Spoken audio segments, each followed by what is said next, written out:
Hello, you guys. It is around 7 o'clock in the morning and I'm going to Chicago for Lit Fest. I'm so excited.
Appalachian sunrise meets my skin.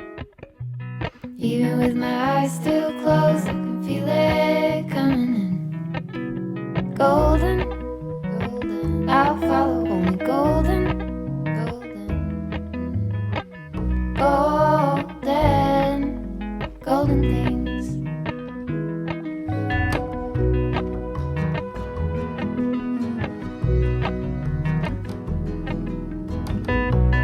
Mountain laurel high fives for miles in spring. Rainbow trout and a hummingbird wing. Golden, I'll follow only golden,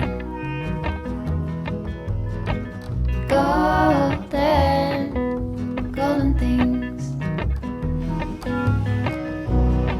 Gold hair, gold rings,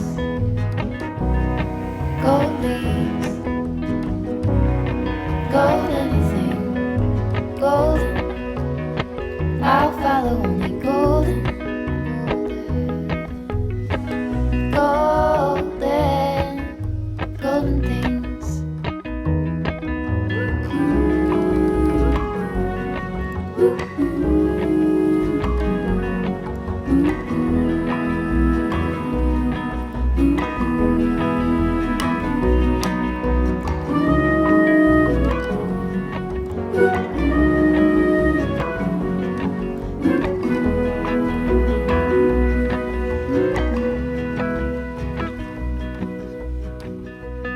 walk up the river by my son. Feet step over splinters of the moon.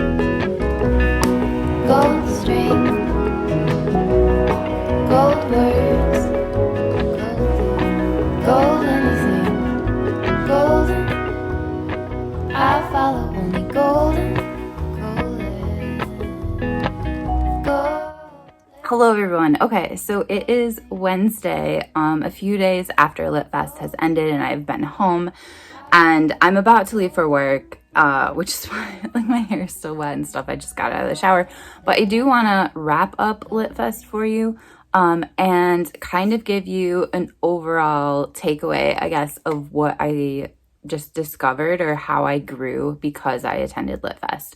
So what I'm going to do is the books that I have read and loved. For example, last night I finished Journal of a Black Queer Nurse by Britney Daniels.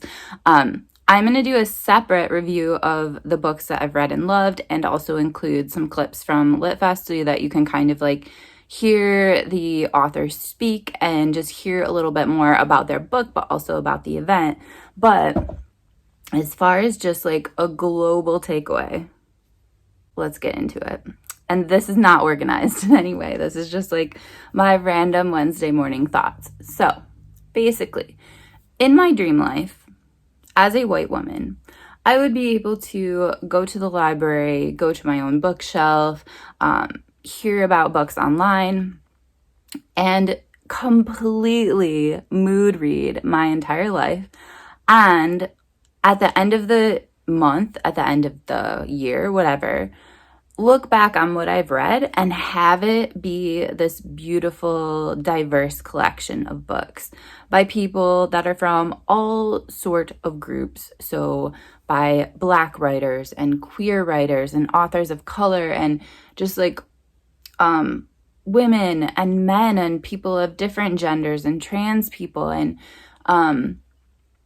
it would just be this beautiful painting of the world.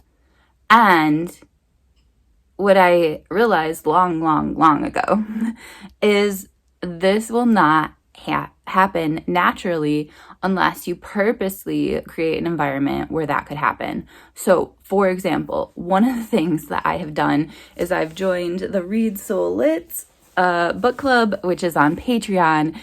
It is seriously the best part of my bookish life, because basically I meet once a month, although my attendance has been horrid due to my schedule, but I meet once a month with, at this point, they're all women, but a collection of women from countries all over the world, or people who have lived in other countries and have now returned to their own country or to the United States or whatever. The majority of them are Black, which is not what I find in my everyday life. But there is more diversity than just Black as well. And the books that we read together are only books with authors that are from like the African diaspora. So I am introduced to books that, because of our publishing industry and because of all these reasons, haven't gotten the hype that they deserve. The Last Thing You Surrender being one of them, by Leonard Pitts Jr., or just Leonard Pitts Jr. as a human being, is really underhyped and needs to be read a lot more. And that's one way that I consciously diversify my bookshelf and my reading life. But as a white person, there are times when I'm really intentional about making sure that I read diversely, and times when I just like forget and just mood read. And when I reflect on, for example, Shorty September, look what I read for Shorty September. The majority, if not all of it, is all white people. So going back to Lit Fest, one of the things I absolutely loved was how intentional the people who created the festival were about who was invited, who was included. And so as a result, I went to loads of different author talks, and I've heard from so many different people. Two of my favorite new to me authors that I discovered that I don't know if I would have heard of otherwise. I think I probably would have, but it might have taken me longer. One is Britney Daniels, who is a Black queer travel nurse.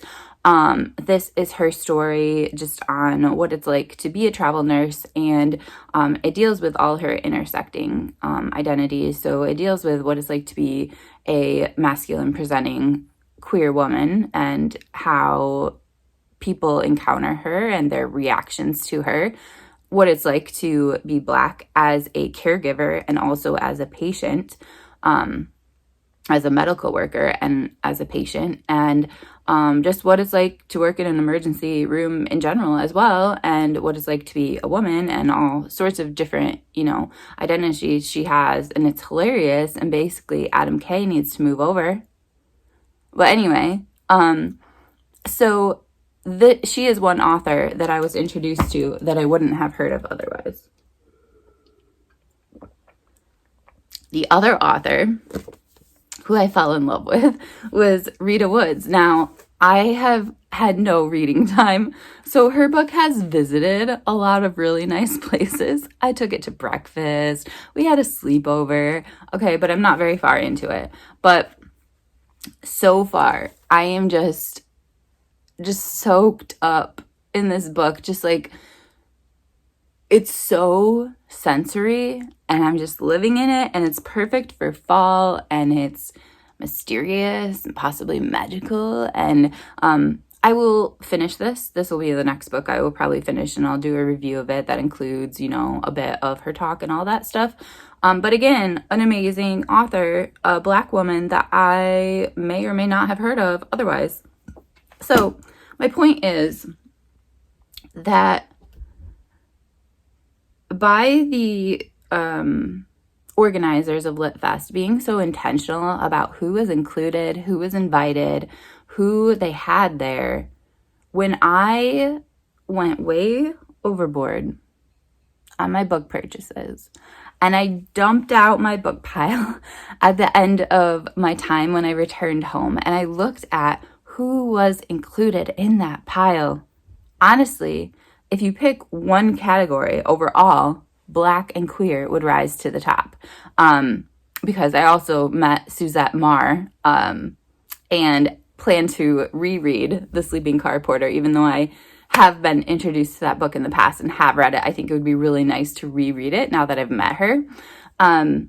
And yeah, there was just so much diversity in my pile, and it was all accidental. It was not purposeful at all on my part, but it was because somebody else created an intentional environment for me to be in. And even when I would just walk around in Lit Fest, I felt like this is the way the world is supposed to be. There were so many beautiful people walking around, engaging in thought and engaging in difficult conversations and just really wanting to learn and grow as people.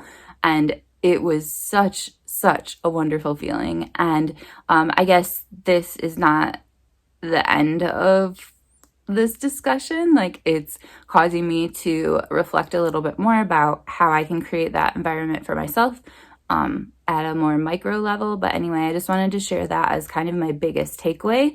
And I would love to hear your thoughts kind of on publishing in general, and why maybe if you mood read, it could tend to be more white authors, and just like how you go about finding diversity in your reading life, and any other comments you have on Lit Fest or on other festivals that you've been to. Just like talk to me below. Let's have a conversation about whatever.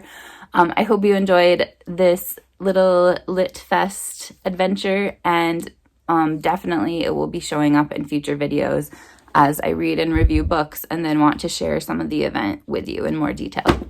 Bye, guys.